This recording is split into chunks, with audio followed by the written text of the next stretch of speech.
Good morning. My name is Ariel Lefkowitz. I'm an internal medicine physician and the education lead for the Division of General Internal Medicine at Sunnybrook Health Sciences Center, and I'm an assistant professor at the University of Toronto. And I'm honored to have been asked by the Temerty Faculty of Medicine to mark the 2024 International Holocaust Remembrance Day with this session on a tough but important topic, lessons for physicians from the Holocaust. I am very grateful to be joined today by a panel of outstanding and inspiring speakers, moderated with thanks by Dr. Lynn Wilson. Back in 2020, I and a group of colleagues at the University of Toronto's Temerty Faculty of Medicine, physicians, ethicists, educators, and students, we came together and collaborated in designing a seminar for second-year medical students to learn about the role of physicians in the Holocaust, the largest mass killing in history. In these sessions, we have engaged in discussions on these challenging moral and ethical questions that come out of this material. Our students are so engaged and always ask such excellent questions. So for our discussion in the panel today, we'll draw on some of our students' insightful and superb questions, and I'm looking forward to our discussion. I am speaking to you from the traditional territory of many Indigenous nations, including the Huron-Wendat, the Seneca, and the Mississaugas of the Credit. Today, this place is still home to many diverse First Nations, Inuit, and Métis peoples, who themselves were targets of genocide by our own government, a history that we as Canadians have to grapple with, work to take responsibility for, and do anything we can to remedy. We are grateful to have the opportunity to live and work on this land, and we know that these land acknowledgements are only a starting point for greater discussions on how to do better in the wake of inequities, discrimination, and genocide. My learning objectives today. I hope our tough discussion helps us understand how dehumanizing discourse can lead to rationalizations of unethical and cruel acts by doctors, and the enormous amount we can learn by challenging ourselves to confront the worst atrocities committed in the name of medicine. Most of all, I hope we can learn how to identify and speak up against dehumanizing language, fight for what's right by cultivating moral courage, and stand up against unethical behavior, no matter the cost. Modest objectives, I know. I have no financial disclosures, but I do have emotional disclosures. My grandmothers were both survivors of the Holocaust, surviving Auschwitz, a death camp where over 1 million people were murdered. My father's mother lost her mother, father, and most of her siblings. She and her sister, the second and third children pictured on the right, stuck together and survived, came to Canada, raised their families a block from each other, and lived in the same retirement home until my grandmother's death a few years ago. My mother's mother and her two sisters, pictured on the left, stuck together through the death camps, through the horror, and survived. Their parents and siblings were murdered, including their 3-year-old younger brother, whom I am named after. I am forever in awe of my grandmother's abilities to live through actual hell on earth and make happy lives on the other side for themselves and their families. I am forever grateful. But my family has in some ways always lived in the shadow of Auschwitz. Content warning before we start, and maybe this should have been gone before the previous slide, but this material is definitely upsetting and definitely difficult to talk about. It includes references to dehumanization, unethical medical experimentation, torture, and murder, awful topics. But I believe that today's session is an exceptionally important one that has the capacity to transform our approach to practicing medicine. Even though we've been giving this session at the medical school since 2020, it is still difficult to talk about this material. And perhaps it's even more important to talk about these difficult subjects in these painful, chaotic times we are living in. I want to say that talking about the lessons for physicians from the Holocaust does not detract from other atrocities, other traumas, other conflicts around the world and throughout history.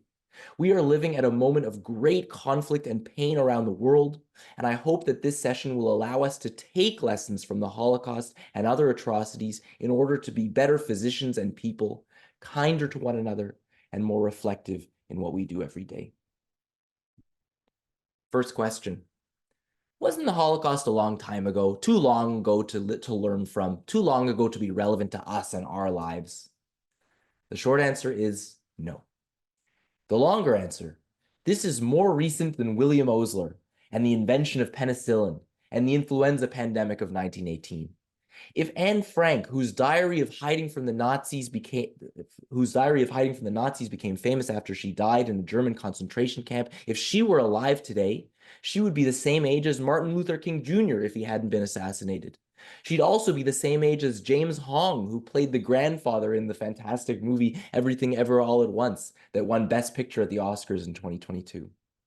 Just like we still feel the repercussions reverberating from the displacement of indigenous populations in the colonization of North America, and we still feel the reverberations from the Black slave trade, we still acutely feel the reverberations of the Holocaust, which is more recent. These catastrophes are completely fundamental to how we understand ourselves and our society. Okay, so why? Why should we as healthcare providers learn about the Holocaust? The Holocaust was the largest mass killing in history, and medical doctors in Germany played a significant role in supporting, rationalizing, planning, and carrying out the genocide. And many critical ideas in ethics, social justice, and psychology of trauma emerge from the literature and legacy of the Holocaust. It is the source of modern research ethics, of the codification of the concept of intergenerational trauma, and it looms large in how dehumanizing discourse can lead to a callous mistreatment and murder of oppressed groups, something at the forefront of our minds perhaps more nowadays than in recent history.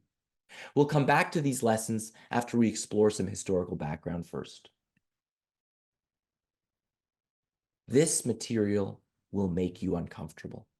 We are practicing as or in the community of healthcare providers, so it is so uncomfortable, so stomach twisting to talk about doctors completely contravening their duties to help people, intentionally hurting people, and thinking that they are right to do so. I will ask you to lean into this discomfort, to look one of the most shameful periods in the history of medicine straight in the face. This is how we learn these important lessons. And as we have this discussion, ask yourself, how is this making me feel? And why? So, a bit of background. In 1933, Adolf Hitler, the leader of the Nazi Party, was democratically elected and became the Chancellor of Germany. Thereafter, the country became a totalitarian dictatorship. And in the context of Germany's loss in World War I and the subsequent collapse of their economy, Germans were looking for a scapegoat. Under Nazi rule in the 1930s, the German government enacted policies and promoted ideas that persecuted and dehumanized Jews, blaming them for all of the misfortunes of Germany. This despite the fact that Jews were very assimilated and integrated into German society, including as doctors.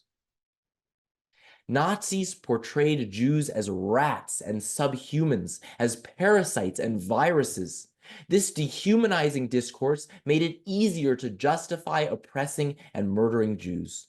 One author wrote, "It's wrong to kill a person, but permissible to exterminate a rat." And this is propaganda from that era. Jews weren't just seen as animals, they were seen as evil, selfish, untrustworthy. Nazi anti-Semitism drew upon over 2,000 years of anti-Semitic tropes. Anti-Semitism is unique in that it portrays Jews not only as less than, but also as more than simultaneously, casting them inaccurately as more privileged than they are, rich, powerful, subversive and untrustworthy, pulling the strings of the world, controlling world governments and economies, profiting off of death and war, self-serving and unworthy of sympathy, so the conspiracy theory goes. And to the Nazis, this meant that they needed to be destroyed. At first, laws and policies only prevented them from going certain places or having certain jobs, like being a doctor, but policies became more and more severe. During World War II, during the Holocaust, across Europe, 11 million civilian non-combatants were rounded up and systematically murdered, including 6 million Jews, 250,000 people with disabilities, 200,000 Roma, thousands of Jehovah's Witnesses, gay men, Black people, and political opponents, along with millions of Eastern European civilians. This number, 6 million Jews murdered, represented the murder of 2/3 of the Jewish population of Europe, or in other words, the murder of 1 of every 3 Jews in the world. And the population never recovered. Today, almost 80 years after the genocide, the number of Jews in the world is still lower than it was in 1939, 15.2 million, or 0.2% of the world's population. Physicians played a significant role in the Holocaust and in the Nazi Party. A large percentage of academics in the Nazi Party were doctors, and more than half of German doctors were early joining members of the Nazi Party, voluntarily. German doctors were at the forefront of the justification and then execution of the murder of those deemed undesirable by the Nazi doctrine. Doctors in Nazi Germany sterilized hundreds of thousands of those with hereditary diseases, progressing to systematic euthanasia of deformed children and the mentally ill. Much of this sterilization and euthanasia occurred before the initiation of Hitler's final solution to murder all the undesirables. And doctors were considered essential to the Holocaust taking place. And indeed, during the Holocaust, physicians played a significant role in the death camps, selecting who would be sent to be murdered in the gas chambers and who would be sent to the labor camps. They oversaw the gas chambers, and they performed cruel medical experiments on non-consenting subjects. The most known of these physicians was Dr. Joseph Mengele, the chief physician at Auschwitz, known as the Angel of Death, who was particularly interested in performing grotesque experiments on twins, and who seemed to relish selecting who among the prisoners arriving to Auschwitz would live, sent to do slave labor, and who would be sent to be murdered in the gas chambers.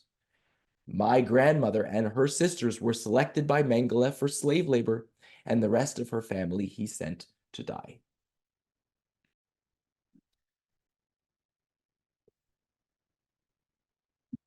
When I was 16 years old, I visited the death camps in Poland with a youth group. And while learning about this awful history, my peers remarked how inhuman the Nazis must have been. And I said, no, how human? Humans did this. They did not want to think this way, but I want to challenge you to do so. Why is this a valuable way to think about it? Because humans do bad things, and trying to understand how a well-meaning human can think awful things and carry out atrocities will help us prevent ourselves from becoming those humans and challenging others who may be going down a bad path of dehumanizing others. So how could doctors possibly reconcile their duty to heal with genocide? Nazi doctor Fritz Klein, when asked how he can reconcile his Hippocratic oath as a doctor with his killing of human beings, answered, "Of course I am a doctor, and I want to preserve life. And out of respect for human life, I would remove the gangrenous appendix from a diseased body.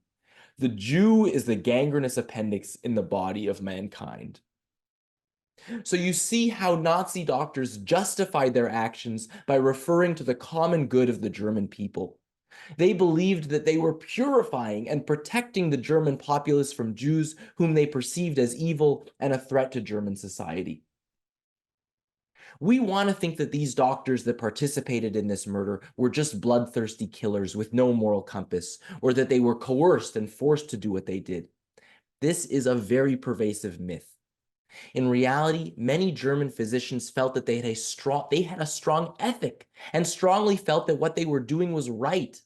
This article from the Annals of Internal Medicine describes how ethics courses were a mandatory part of the German medical school curriculum from 1939 to 1945, with Nazi leaders as guest lecturers, where they learned, quote, the unequal worth of human beings, the moral imperative of preserving a pure Aryan people, the authoritarian role of the physician, the individual's obligation to stay healthy, and the priority of public health over individual patient care.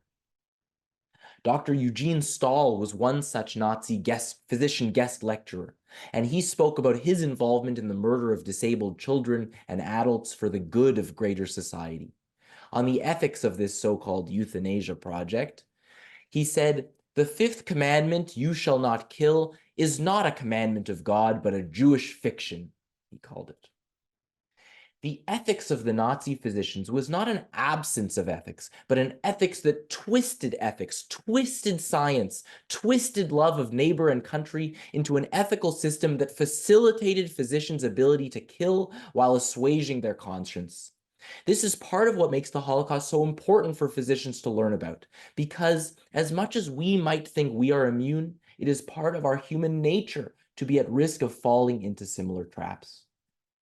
So remember these quotes, these justifications that physicians posed for committing atrocities. And as we think about contemporary examples, think how doctors today might justify dehumanizing discourse or unethical acts, and how we might identify and fight against these justifications. There is an enormous amount we can learn about humanity from this awful, evil period. But I would like to highlight 4 lessons that we in society have taken from or should take from the Holocaust. The implications of the Holocaust on the ethics of medical experimentation, the concept of intergenerational trauma, which emerges from the literature about the Holocaust, the consequences of the dehumanizing discourse, the extreme consequences in this case, and the lesson that we must fight unethical practices wherever we encounter them, moral courage. So, first, after World War II, the Nuremberg trials in 1946, pictured here, were held to prosecute members of Nazi leadership involved in war crimes.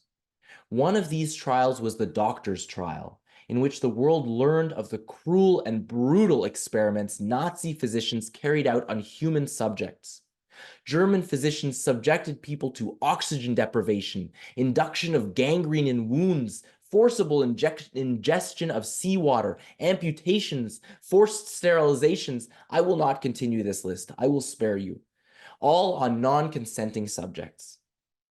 As a direct response to these trials, the Nuremberg Code was created, the first generally accepted code of conduct governing research on human subjects. And it set out 10 conditions for human experimentation to be ethical, including informed consent, avoiding unnecessary mental and physical harm to participants, and the ability to withdraw consent at any time.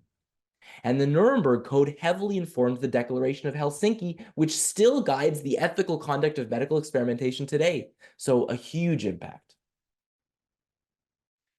Second, intergenerational trauma, trauma that can be transferred between generations, was first recognized in Holocaust survivors and their descendants. Children and grandchildren of survivors of genocide can exhibit complex post-traumatic stress disorder and are vulnerable to all sorts of manifestations from the effects of mistreatment and oppression of their parents or grandparents. Since the Holocaust, this phenomenon has been recognized in descendants of survivors of war and other genocides, descendants of slaves, and those of indigenous descent living in colonized lands. I will say that this past fall, there were Jewish and non-Jewish faculty that reached out to me to see if I felt okay giving this lecture to the med school, given the rise in anti-Semitism by over 400% in the past few months, and knowing about my own intergenerational trauma that comes from the murder of my family that followed a similar rise in anti-Semitism. And it's true, my intergenerational trauma and the rising anti-Semitism does make me feel afraid and panicky. And looking at my children, I can't help but feel that fear and panic, that strong desire to shield them from my family's trauma. But this past year was the 4th year I had given this lecture, and it feels more important than ever. And that helps me overcome those fears and gather my own bravery. So thanks to everyone out there for your openness and support as we work through these tough issues together, external and internal. Third, we saw how the Holocaust didn't happen out of the blue. It was built on centuries of racist and anti-Semitic ways of talking about Jewish people and others. Dehumanizing marginalized people and groups makes it easier to treat them as less than human, undeserving of sympathy or basic human rights. Makes it easier to blame them for their own misfortune or for the misfortune of the nation. And it makes it easier to treat them unfairly or cruelly.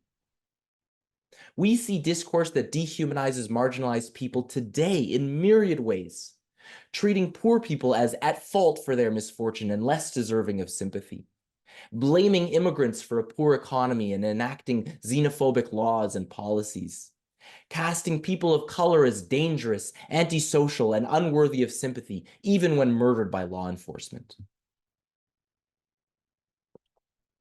Dehumanizing discourse is a significant problem in medicine. We are not innocent in this regard. We hear negative ways of talking about patients too often in clinical settings.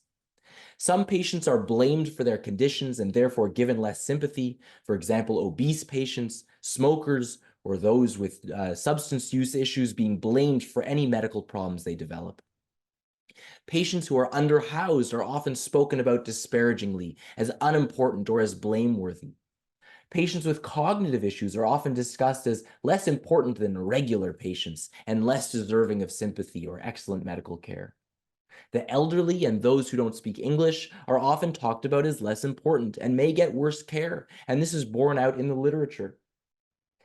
Think about the parallels with how Jewish people and other groups were dehumanized in Nazi Germany, cast as animals, as blameworthy, as unworthy of sympathy, as greedy and a pox on society. When we hear the homeless referred to with language we use for animals, when we hear those with substance use disorders referred to as blameworthy, when obese patients are framed as unworthy of sympathy, when poor patients on welfare or sick patients on disability from the government are referred to as lazy and greedy and a drain on society, instead of becoming desensitized to this language, let's work to sensitize ourselves to the horrors of this parallel. Then we can see the dehumanizing discourse for what it is and what it does to those around us and what it normalizes in society. Recognizing dehumanizing discourse in ourselves and others is critical to changing our behavior and ensuring every human is treated with respect and dignity. Finally, "I was just following orders" is a phrase that has become synonymous with Europeans who were complicit in the genocide of millions during the Holocaust. The literature suggests that physicians may have been especially vulnerable to this problem with authority, since the medical profession also has a culture of conformity and deference to hierarchy. The med students do what the residents tell them to do, the junior residents take instructions from the senior residents, and all the trainees listen to the staff physician. That's the structure we're trained in, so that's the culture that pervades our profession. We as doctors also have an enormous amount of hierarchical power over our patients, with an inherent power differential with us as the gatekeepers to investigations and treatment, the power to hold mentally ill people against their will, to use restraints and sedation, to pronounce death, to institute or withhold emergent interventions, and often, especially as trainees, we make these decisions over other humans on the orders of our superiors.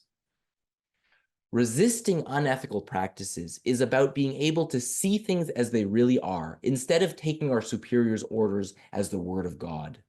Being able to reflect, and if something is not right, to be able to say, hey, that's not right. And standing up and resisting however we can, even while we exist in a hierarchical structure that doesn't always reward those who step out of line.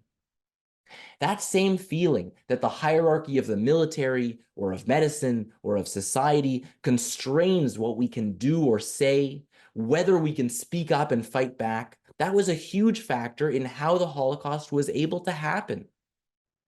However, there were those in Germany and throughout Europe who opposed the Nazis, risking their own lives by doing so in a number of ways, fighting Nazis openly or secretly, hiding Jews, or helping them escape.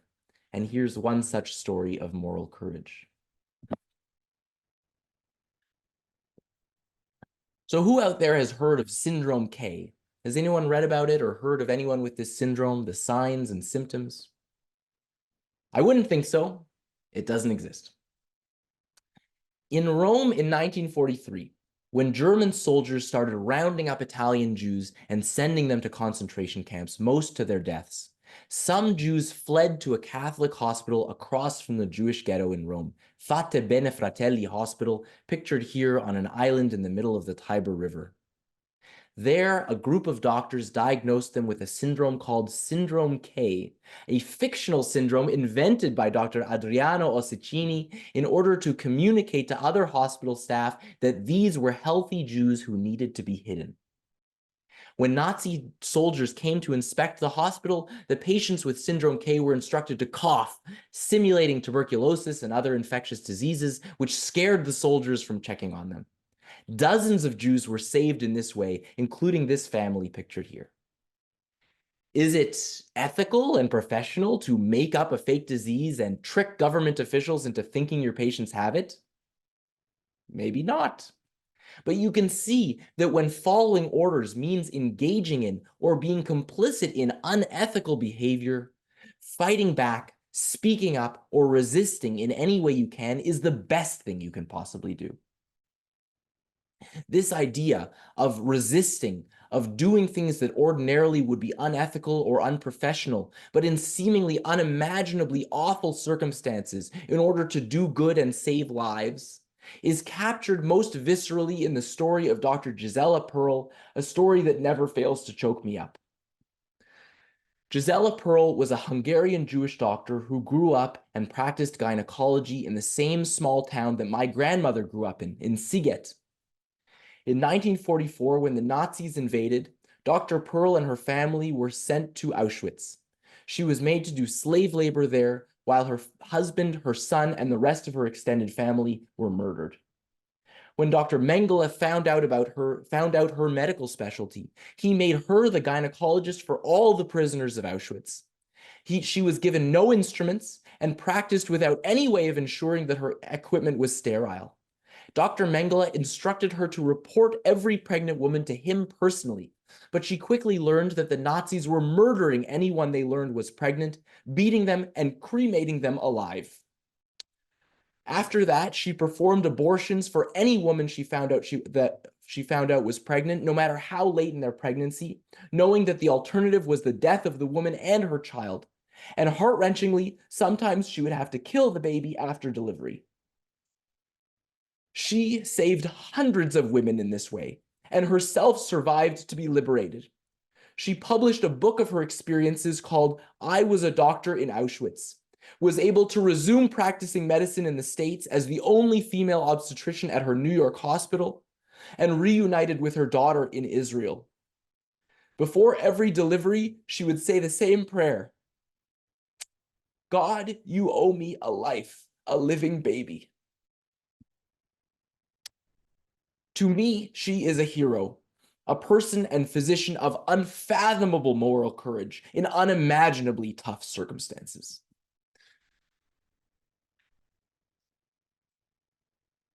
Unfortunately, there are plenty of examples of physician atrocities occurring in North America that we include in the medical students E module, including experiments on Black men preventing them from getting treatment for syphilis here in North America, unethical experiments on Indigenous children imposing malnutrition and starvation on them, the forcible sterilization of Indigenous women in Canada, which has been reported to still be happening even in the past few years, and just in the past couple years, reports of immigrant women in the US being forcibly sterilized by physicians.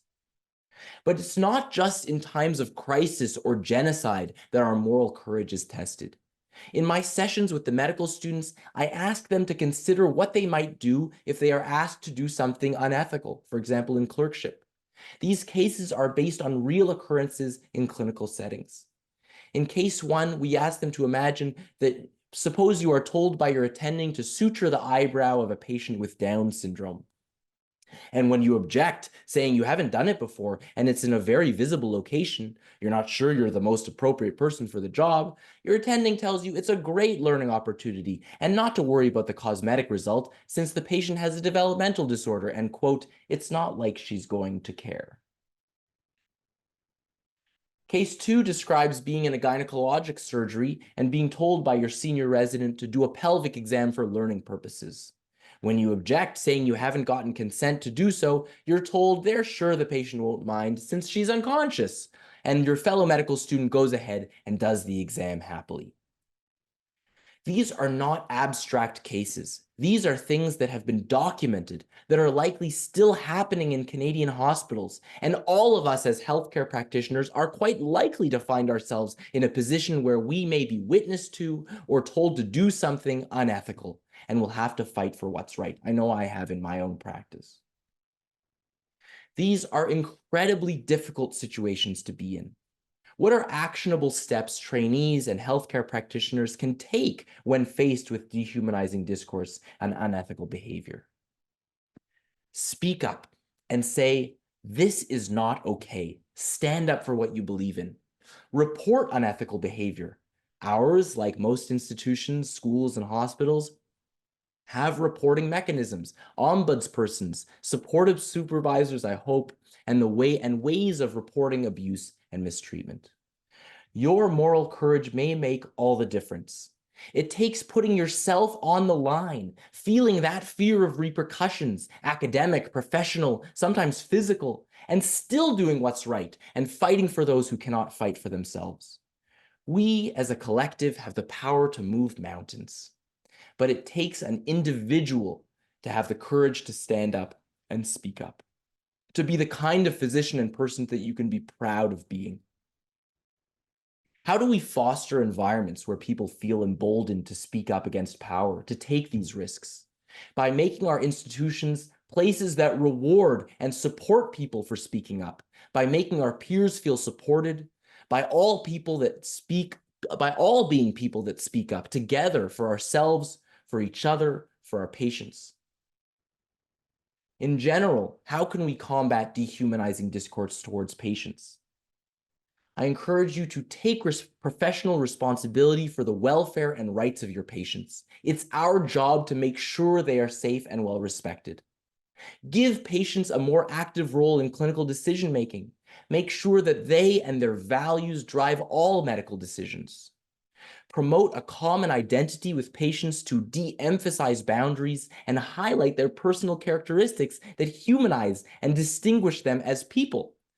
For example, every patient has people that love them, was a baby and had a childhood, has hobbies and interests, dreams and desires and aspirations. And finally, increase empathy and moral concern towards patients. Remind yourself of your patient's feelings and perspectives, and challenge yourself to dig into moral dilemmas when they arise, and encourage others to do the same. And practicing physicians are grappling with this very question of what to do when you're told to do something unethical.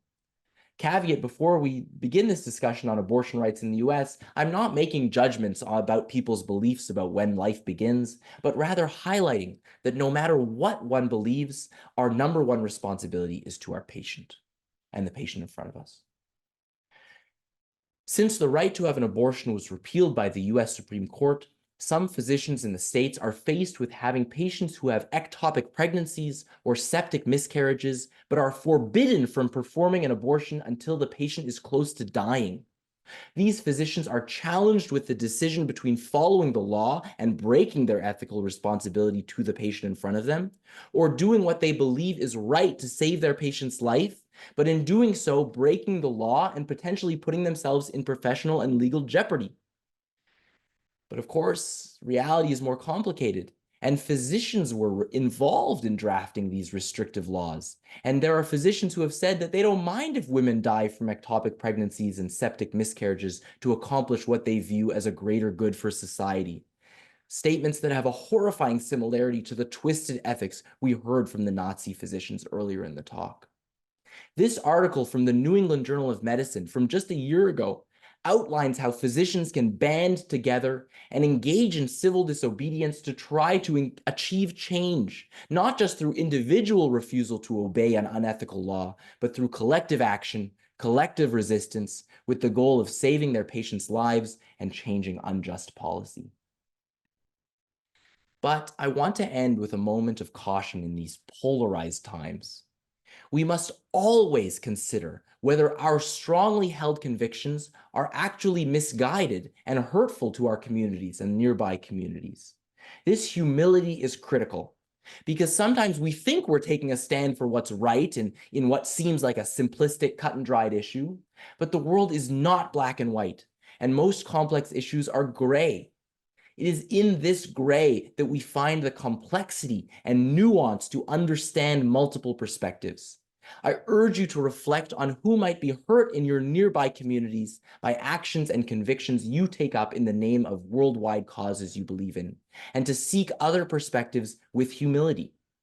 Look around your local sphere, find people who may not share your views, but share that they are fearful, in crisis, and hurting, and support them. Finding ways to support the people right next to you who are fearful and hurting, that is not going to be the wrong thing to do. So now we'll shift gears and I'll turn it over to Dr. Lynn Wilson, who will be moderating our panel of incredible and inspiring heroes. I'm very much looking forward to our discussion, and thanks very much for your attention. Thank you, Ariel. I'm Lynn Wilson, Professor of Family and Community Medicine and the Vice Dean of Clinical and Faculty Affairs at the University of Toronto's Temerty Faculty of Medicine. I'm honored to participate in this event. Ariel, thank you very much for your rigorous research and compelling words, and for setting the stage for our discussion.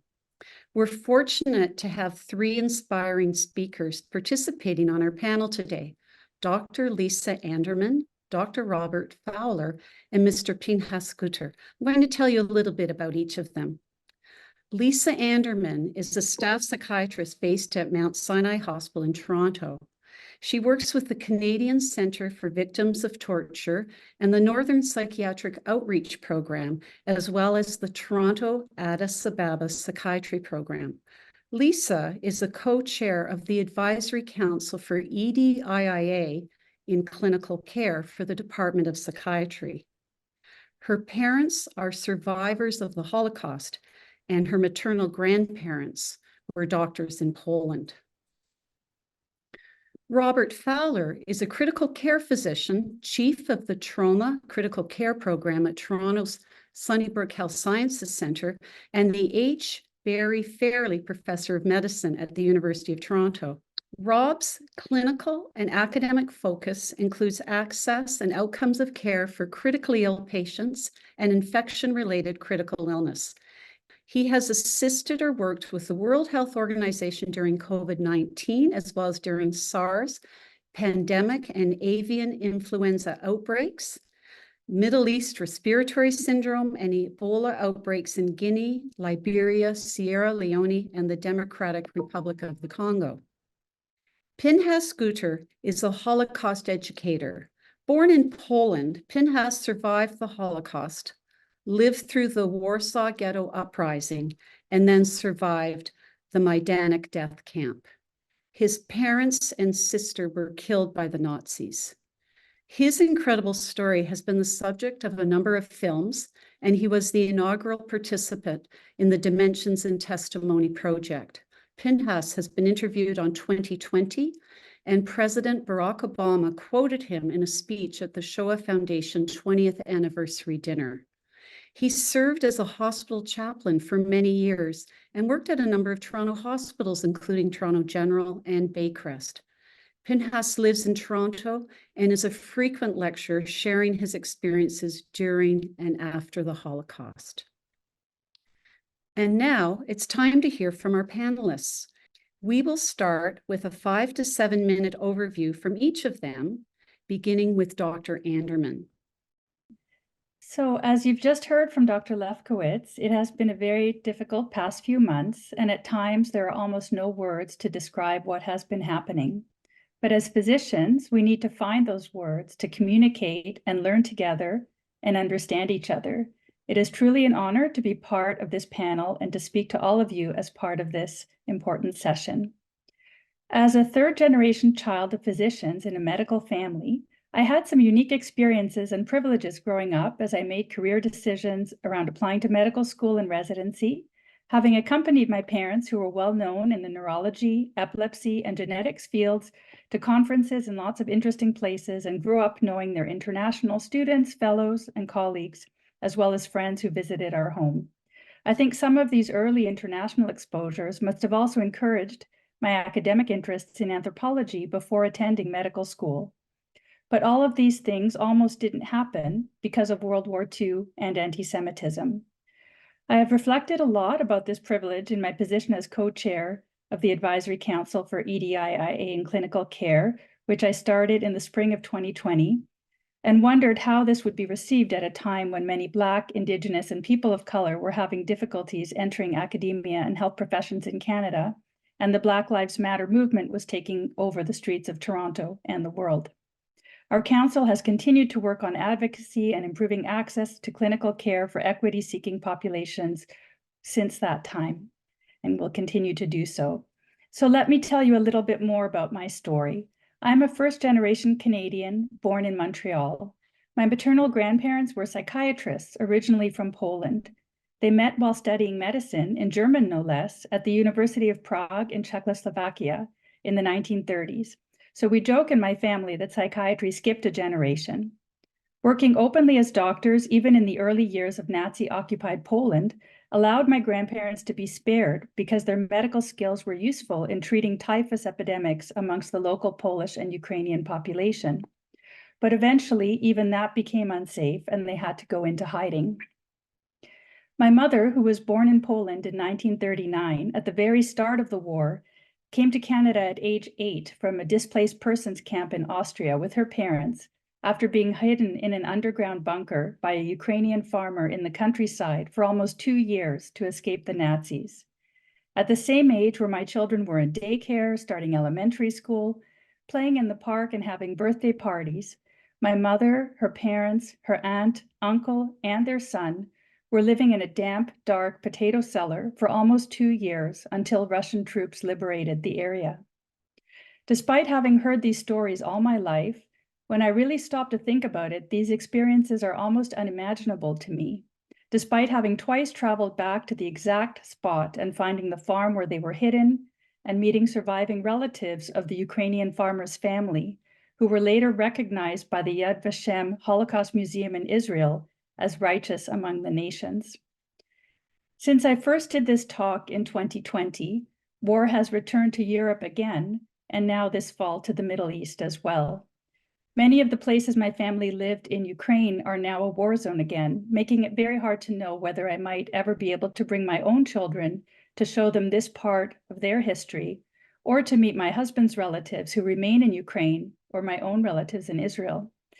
It has been difficult for us to watch scenes on the news of bombings, destroyed cities, and deaths of civilians, including children, and evidence of war crimes and torture while we are sitting safe in our homes. The difference for us now is that with social media and 24-hour news, we get these images and headlines instantly as they happen. After coming to Canada, my grandparents had to start from scratch retraining as international medical graduates, a process that took many years and many hardships. They even spent some time in Toronto for an internship at the original Mount Sinai Hospital, as well as having to move around to Saskatchewan, New Brunswick, and finally settling in Montreal. My father's family was relatively more protected in Romania, where he grew up, but he remembered as a boy being frightened hearing Hitler's voice on the radio. At age 10, he and his parents suddenly had to flee his home in Czernowitz and with whatever they could carry, flee by train to Bucharest. Some of his relatives were deported and died in Transnistria. Since a family trip to his hometown in 2006, which is now in Ukraine, I have remained connected to an online community of Chernowitzers from his hometown, which serves as a virtual archive, memory bank, memorial, and common place of contact for people from this corner of the world. My father, who passed away in 2019, came to Canada at age 20 with his parents, but because of a Jewish quota at McGill in the 1950s, had to attend medical school at the University of Montreal, which in the end actually ended up being formative for his career. He later received the Order of Canada and the Order of Quebec, the latter being almost a greater achievement considering his background as a non-Quebecer. So how did the Holocaust affect me and my medical career? Well, I grew up in a home full of books and knowledge, as well as a nostalgia for lost places, tastes, and sounds, where history and connection to one's roots and relatives was very valued. Dedicating oneself to one's work and helping others, whatever it would turn out to be, was going to be important. So after some very valuable detours into medical anthropology as an undergraduate and master's student, I entered medical school with a plan to become a psychiatrist and go into the field of cross-cultural psychiatry. And that's exactly what I did. My work has been focused on psychological trauma and refugee mental health. I spend much of my week listening to people's stories about how they came to Canada, what happened to them back home, talking about what they need to get started in their new lives here. And I am continually impressed by their strength and resilience. I have also been a consultant with the Northern Psychiatric Outreach Program, going to remote communities in Baffin Island and working with the Inuit population there who have experienced their own histories of intergenerational trauma. And finally, I also work with a unique ethnocultural assertive community treatment team at Mount Sinai Hospital, which works with Asian and South Asian patients with severe and persistent mental illness, mainly schizophrenia, and associated issues of stigma, and helping their families understand psychosis. And what have I learned about recovering from trauma? Well, that there are many roads to healing, not just medical or psychiatric, that we need to look to religion, spirituality, arts, narrative, and storytelling, doing anything that can help with finding meaning in life again. That family and community support is key, and that people are incredibly resilient and adaptable, but that certain values remain. For example, for the older generation in my family who survived the war, the recent topic of physician-assisted death is a non-starter. When you survive by going from 1 minute to the next, breath equals life, and physicians are supposed to preserve life, sometimes regardless of quality. Theirs was a generation of stubborn, tough survivors, and they don't really make them like that anymore. But sadly, genocides and wars continue to be repeated in many parts of the world. Even since I first started giving this talk, we can now add Ukraine and the Middle East, the ongoing migrant crisis in the Mediterranean, events in Afghanistan, the Uyghurs in China, the Rohingya, the Yazidis, and so many more. So we need to continue doing this work, helping give newcomers a chance to rebuild their lives and at the same time to remember our histories. Thank you. Thank you, Dr. Anderman. I will now turn it over to Dr. Fowler. Thanks very much. Just by way of background, I grew up in New Brunswick, and I've had the opportunity to work in Quebec, in Ontario, in the Northwest Territories. And I would want to acknowledge, I guess, in the context of the discussion today, being a Canadian-born, white male in a resource-rich place in the world at a time of relative peace in our country and in our continent, and that comes with enormous privilege. And I think everything that I have done over the course of my life has been influenced by by that accident of birth latitude, and folks around the world don't have that luxury. I have had the opportunity to work in other parts of the world, and throughout West and East and Central Africa, a bit in North Africa, in Eastern Europe recently, and in the Middle East. And in a lot of these areas, not just outside of Canada, but certainly within Canada, I'm struck by the disparities that exist, social disparities that lead to health disparities within countries, and certainly in regions around the world, and all that comes with that. And as physicians, all of the good that we can do, and oftentimes we are able to do because of our privilege of the profession, but also, I think, important to highlight that we can also turn a blind eye to many of these disparities. And these can be in our local environment, and they certainly can be in other parts of the world. And I've certainly witnessed many of these, and to the degree of inhumanity of one person to another, and certainly regions and countries to others in many parts of the world. And this, unfortunately, we see it every day. And indeed, we do see it in Canada every day, in the hospital in which I work and in different regions. And I think it's an important thing to acknowledge that what's happened in the past happens in degrees, in the present, in the future, and that there are ways that we can bear witness and affect that.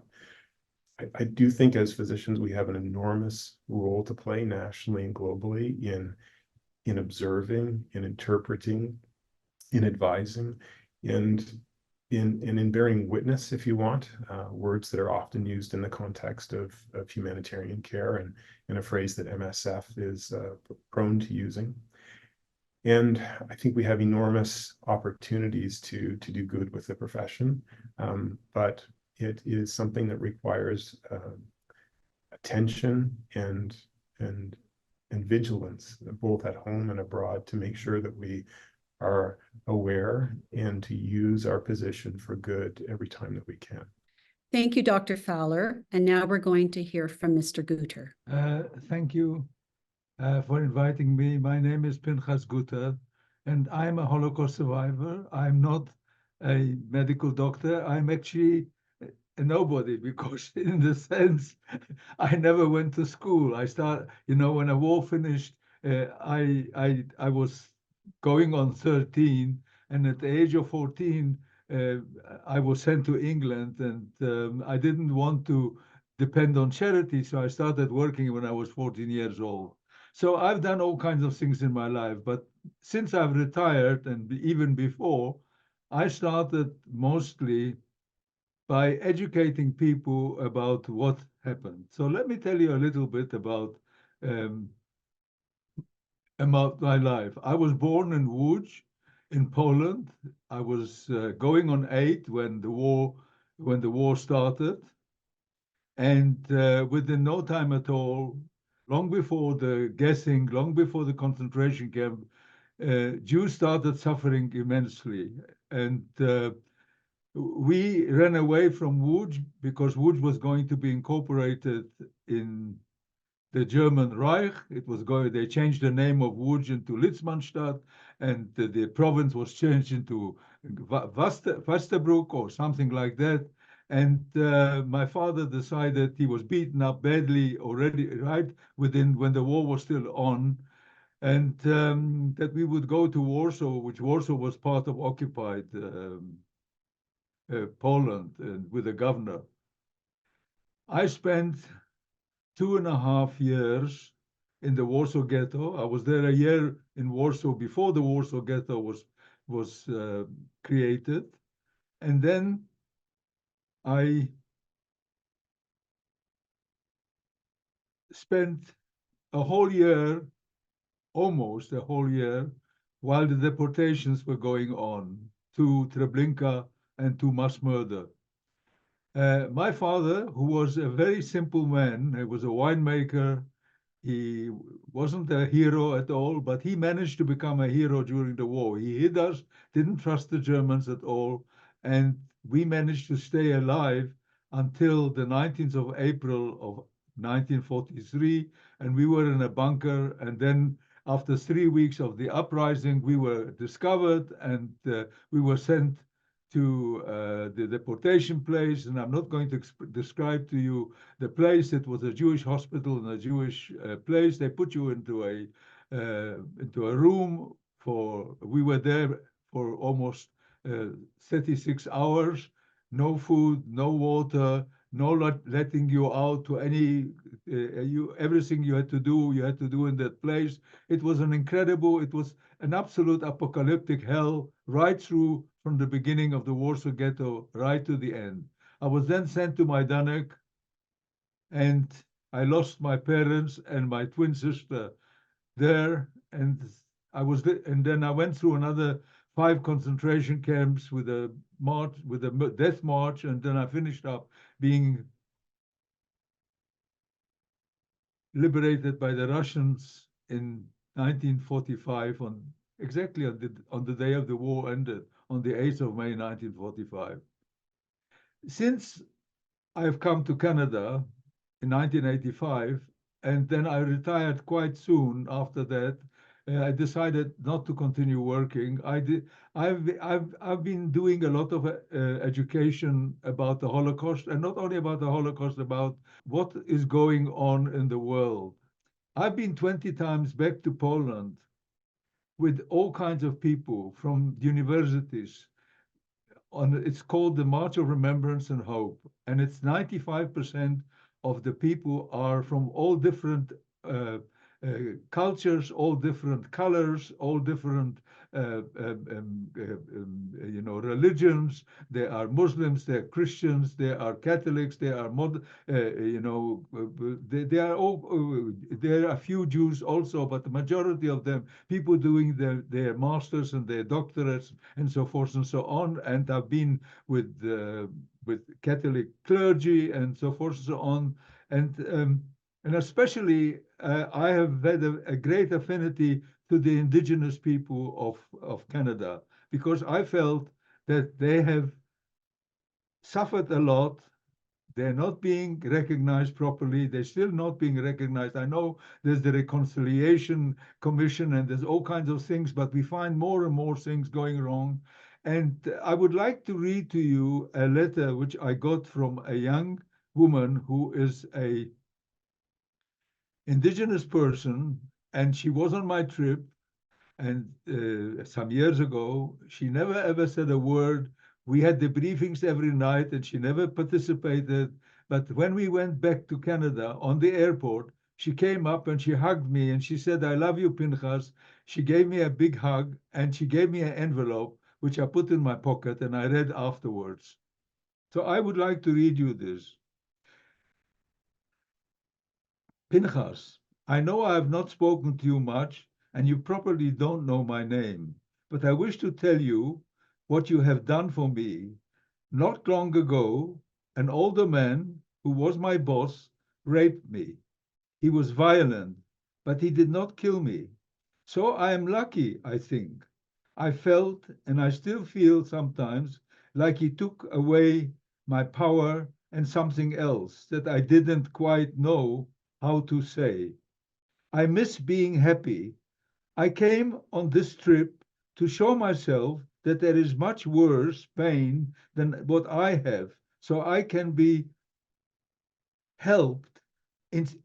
So I can be helped instead of, I can be thankful instead of sad. Instead of finding much pain on this trip, I think I have found much hope because of you. For a long time, I tried to forget that man and to pretend it didn't happen. Unfortunately, the man gave me a sickness, so I am not allowed to forget. But what you did for me, Pinchas, is to show me that I should not forget when bad things happen. I should remember, and I should try to make things better for the world. You do not hate, and so I will stop hating him.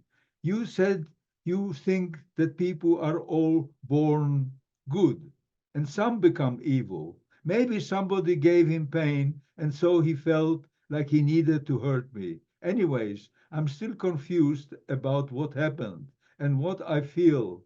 But now I have something I didn't have before.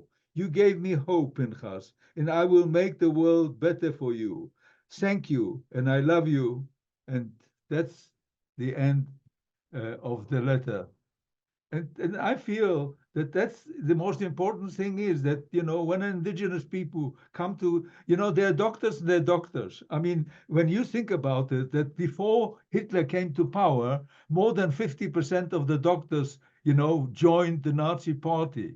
And afterwards, just about 100%. There were more doctors became part of the Nazi party than before.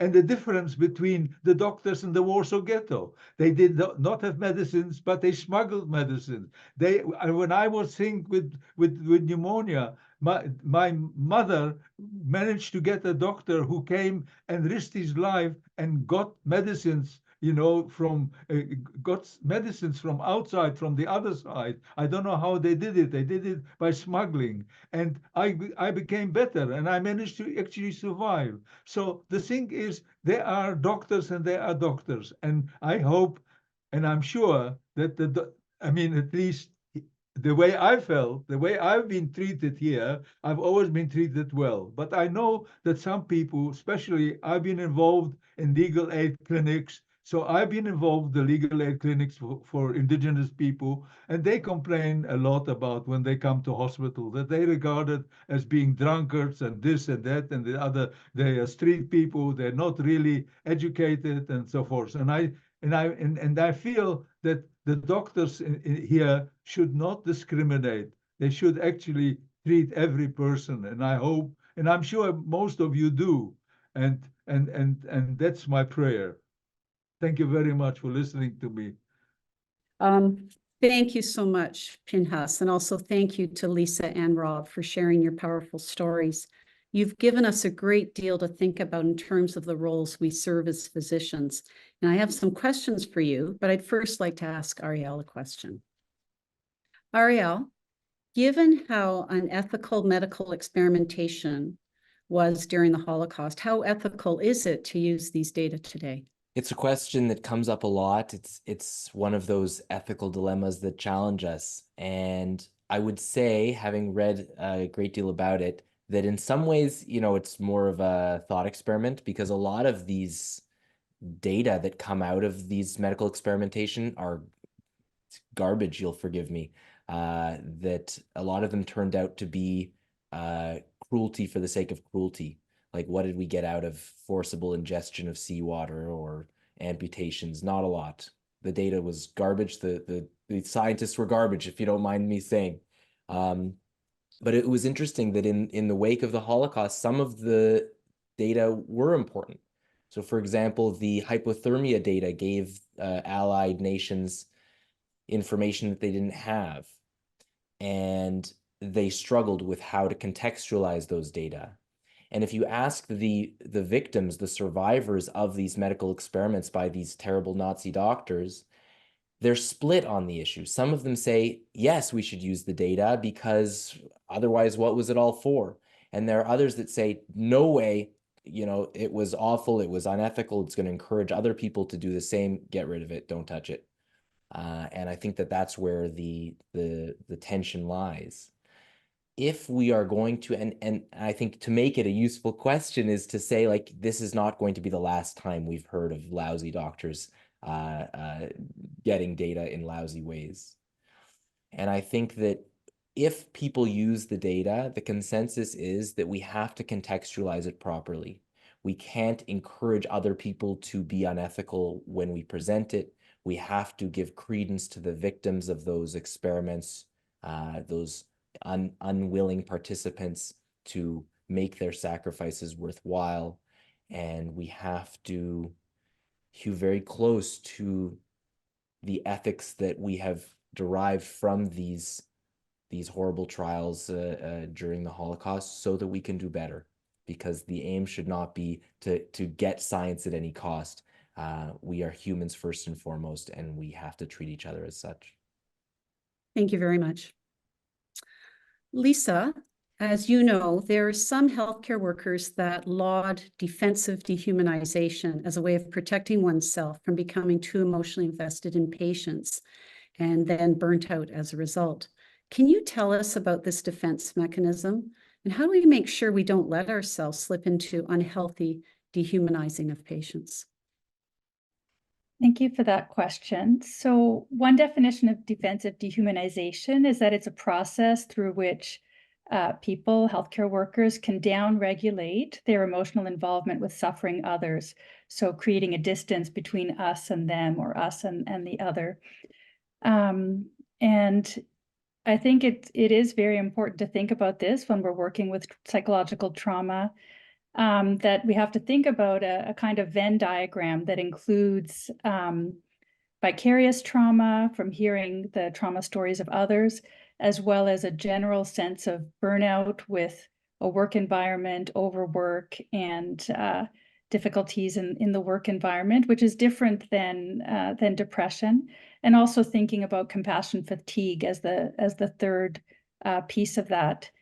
And some of the things which we teach our residents in psychiatry is that, it's very important to do this work in teams, to have support from colleagues, supervisors, and to really try to be able to pace yourself and to be able to find ways to work with the stories that we're hearing, how to process them, how to be able to sort of put them aside also at the end of the day, to be able to spend time with friends and family and focus on other kinds of nurturing and self-care activities, and to also be able to think about the larger meaning of the work that we're doing. So we may have to hear a lot of trauma stories when working with refugees and newcomers to Canada, but we can also realize that the purpose of hearing some of those stories is to help people through the immigration process. And when they get back to us that their refugee hearing went well and that they've received their permanent residence to stay in Canada, you know, we can celebrate together with them and share in the happiness of that moment. So those are some of the rewards that come from working with these very difficult stories. Thank you. Thank you. I'm now going to ask you a question, Rob. As you know, Ariel discussed physicians resisting unethical medical practices, whether it be during the Holocaust or in current day. Can you give us an example of when you've resisted, either here in your environment here in Toronto or in one of the many places where you've worked throughout the world? You know, at the beginnings of the West African Ebola outbreak, I would say, you know, you as a Western doctor used to treating patients with critical illness and seeing that with supportive care, oftentimes infections, whether it's viral or bacterial, can be treated with, even when you don't have a specific antiviral. But if you can support people through and give them enough care, and I would say appreciating, realizing that folks in that context were just not being offered any treatment at all, with the idea that they were destined to die, and it wasn't worth it to be treating people, and to fight against that, to say no, I think there's a different way, and if we allow ourselves to treat people as we would any place in the world, let's see what can be done here. And that, for instance, was I would say a big uphill battle at various levels in one context. In a different context, you know, in Eastern Europe over the last few years, and you know, reflecting on, you know, on Poland in particular, in this era, Poland has been very helpful in treating Ukrainian civilians and soldiers that need care that can't get it at home. And there have been a number of Canadian organizations that have helped out, and one that I've been engaged with has been able to provide surgical reconstructive care. And you can certainly appreciate how in the Ukrainian context, people aren't receiving care that they need. And even within the Ukrainian context, there are cultural differences that probably prevent care from being received in an equitable fashion. And whether you are a Ukrainian-speaking ethnic Russian, or in some cases, realizing that why would this young Roma teenager never have ever had an opportunity to have their cleft lip, cleft palate repaired in a country in peacetime where that opportunity should have been there. And you realize, of course, it's because they're Roma, and people have felt they're not as deserving. And so in that context, you know, seeing differences that need fighting against. And even in the very local context of where I would work at Sunnybrook Hospital every day, taking care of patients that have been traumatically injured. And there is a socio-demographic imbalance in the patients that are traumatically injured, that present for care in the Greater Toronto area. And appreciating how sometimes within the healthcare teams, even certainly within the hospital, people would view that are associated with getting injured as characteristics that are leading to that injury because of something that a patient has done. And so if you're of a certain skin color, if you are of a certain economic status, and you're more likely to be injured somehow, there's a deserved component in there. And that undercurrent exists even within our own context, of course, and to recognize, appreciate, and to speak out and to fight against that is something very close to home. Thank you very much. And now I'm going to ask you a question, Pinhas. Pinhas, at once it feels like the Holocaust was such a long time ago, and yet it also seems very recent. And the tumultuous time we live in now is a scary and worrying one when it comes to how we treat marginalized groups around the world.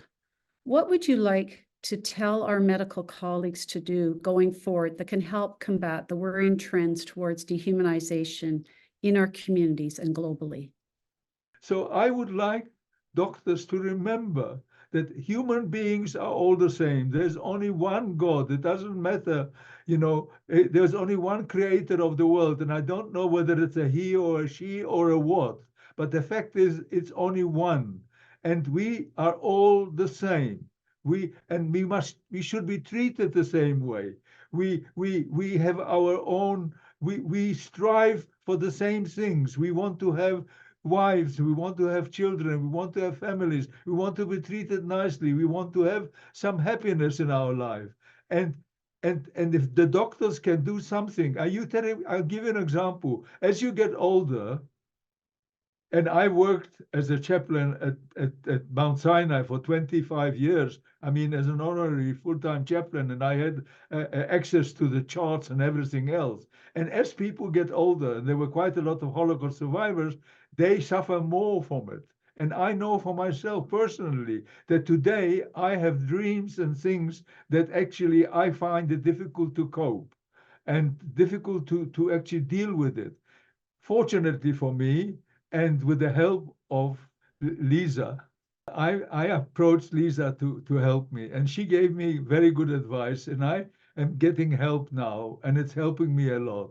But the fact is that everybody should be able to get that help. And I just please make sure when you teach those doctors and the youngsters, make sure that they understand that they have to treat every person as the same, exactly the same. We are all the same. We strive for the same things. And it doesn't matter who we worship and which way we worship and what color we are. We should be treated exactly the same. And if that's possible, then the world is definitely going to improve. And a lot of the things that are going on now, going on in Gaza, going on in Ukraine, and going on in Africa, and people don't even talk about Africa. What's going on in Africa is atrocious. People don't realize. I know because I make it my business to find out. Things in Africa are horrific. Tens of thousands of people die almost on a daily basis, either through disease or through militants and terrorists, and call it what you want. So please, this is my prayer. Let the doctors treat every human being exactly the same way. Thank you. Thank you very much, Pinchas. So that was our final question and answer. I'd like to thank our three panelists for sharing their powerful stories and insights. You've given us a great deal to think about. And Ariel, a big thank you to you for your wonderful presentation and your leadership in medical education and medical ethics. I'm now passing it over to Ariel to close out our discussion. Thank you, Lynn. Thank you, Lisa. Thank you, Rob. Thank you, Pinchas. It's really such an honor to work with all of you on this important material. And I learned so much every single time I listen to you speak, because these lessons are not ones that you bag and you throw it in your competency bucket. These are things that we have to grapple with every single day. And I think that hopefully having sessions like these will serve to shake us out of that complacency, that we should not be on autopilot, that we must always be reflective, we must always be critically insightful, thinking about who is in pain in our communities and around us, figuring out how we are not doing as well as we can, which involves that humility, thinking about how the discourse that we are using may be dehumanizing people in our communities, and how we can do better, and how we can fight to do better, and how we can raise each other up, collaborate, support one another. And that's my hope with doing this work. So thank you all for your participation, that we should go out and as Pinchas says, improve the world, do something that we can raise each other up. So thanks for your attention, and good luck to us all.